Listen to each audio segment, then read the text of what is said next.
Hello guys, welcome to my channel. Today, I will show you how to show and hide the sensitive content on Twitter. So, to show the sensitive content.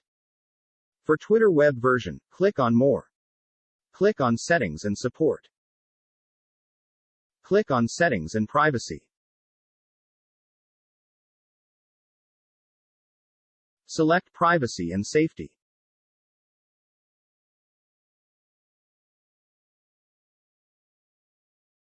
Now, you will see content you see. Click on it. On display media that may contain sensitive content, square has to be blue. Tick on it. Next, click on Search Settings. Uncheck Hide Sensitive Content. For Twitter app, tap on Profile icon in the top left corner.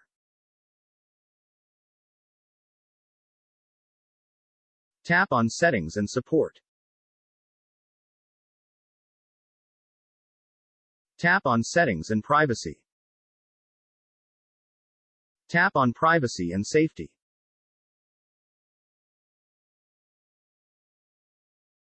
Tap on Content you see.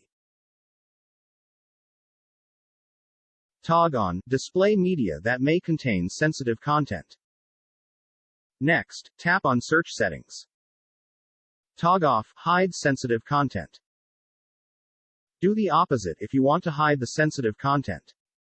That's it guys. Hope this helps you. Any questions, please leave a comment below the video. Thanks.